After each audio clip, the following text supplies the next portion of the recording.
Кийинки сөз Ташиев Шайырбек Кыдыршаевичке берилет.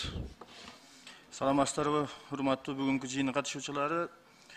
Кубанычбек Кеңешевич, менде суроо.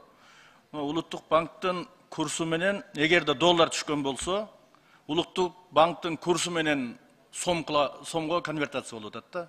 Ошо жогоруда коллегаларым айтканды сиздер жакшы жеткизе албады, түшүнбөй калдыңыздар. Эгерде сомду конвертация кылган болсо долларга, анда базар баасында конвертация кылып атат. Ортосунда 3 сом айырма болуп атат. Ошону эске алыңыздар деп атат. Ошону эске алып койсоңуздар, себеби дегенде сырттан доллар менен түшкөн компаниялар дагы бар да.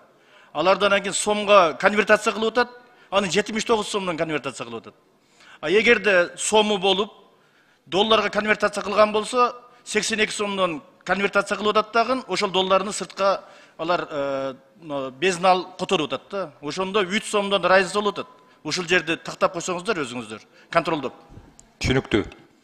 Анан кийин сиз өзүңүз түшүнүп эле турасыз, башынан эле бардык ар түрдүү суроо берип атат, но бирок жанагы анын маневр менен жооп берип атасыз да. Ошону эске алып коюңуз.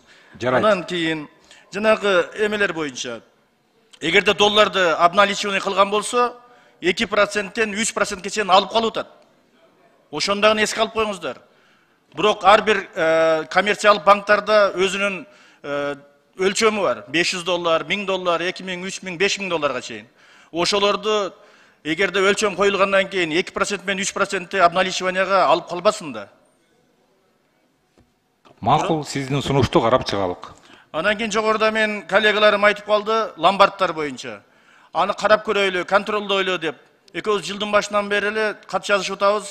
Катыңыздын жообу да келген мага, ломбардтарды биз көзөмөлдөй албайбыз.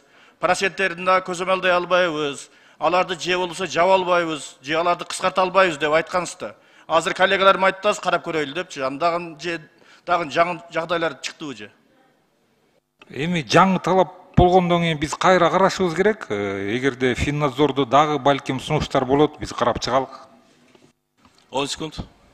Ошого менде Кубанычбек Кеңешевич сунушум бар, ушу мыйзамдарды кичине өзгөртүп, ошолорго бир кичине чектөө койсок. Ошолордун проценттеринечи. Себеби дегенде 300%ке чейин болуп кетет бир жылына. Макул, сиздин сунушту дагы бир жолу карап чыгалык.